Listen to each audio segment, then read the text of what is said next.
Патриотическое воспитание сегодня приоритетное направление, говорят на заседании. Большое внимание на встречу уделили контенту музеев, театров и выставок. Так, треть репертуара татарстанских театров по возрастному цензу подходит для юных зрителей. Но содержание постановок чаще развлекательное, чем воспитательное. Если мы говорим о том, о чем эти спектакли, мы мало найдем актуальных спектаклей, которые поставлены в понятной для детей, для юношей для молодежи форме, по патриотической направленности. Это все-таки больше просто доступный с точки зрения маркировки, с точки зрения отсутствия некого негатива контент. Поэтому первое направление, которое мы обозначили, это осознанное управление содержательной частью деятельности наших учреждений. Современный театр должен знать своего зрителя, реагировать на изменения в обществе и пробовать новые формы, говорит худрук театра «Акият» Ильгиз Зайниев. При этом важно сохранять традиции. Он выступил с предложением организовать в Казани обучение татарских режиссеров. Сейчас эта сфера не систематизирована. Связь между поколениями,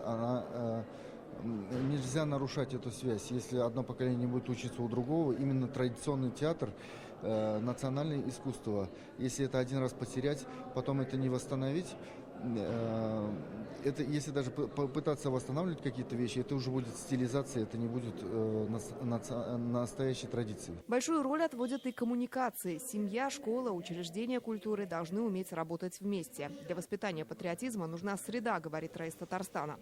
Чаще показывать положительные примеры героев СВО, спортсменов, передовиков труда. Мы не собрались сегодня,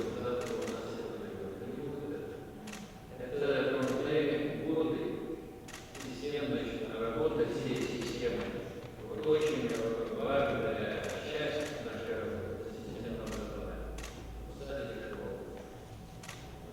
И мы сюда добавляем спорт, добавляем культуру, добавляем еще военно-патриотические наши.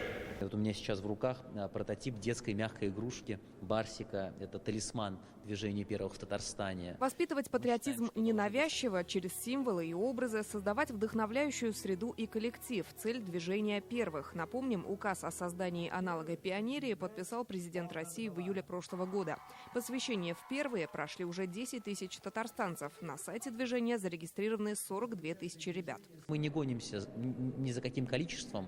Важно, чтобы оно было интересным, привлекательным для ребят, чтобы они это делали не для того, чтобы, скажем так, как-то это нравилось учителям или родителям, а делали это потому, что оно привлекательное, интересное, модное. Маленьких татарстанцев хотят больше вовлекать в культуру. По проекту «Дети детям» юные экскурсоводы смогут работать со сверстниками, а школьным театром предложат профессиональные площадки. Важно и сохранить связь поколений. Так, с 1 февраля в Татарстане запустят семейный абонемент. Посетить 2 музея и 1 театр родители с детьми смогут по льготной цене.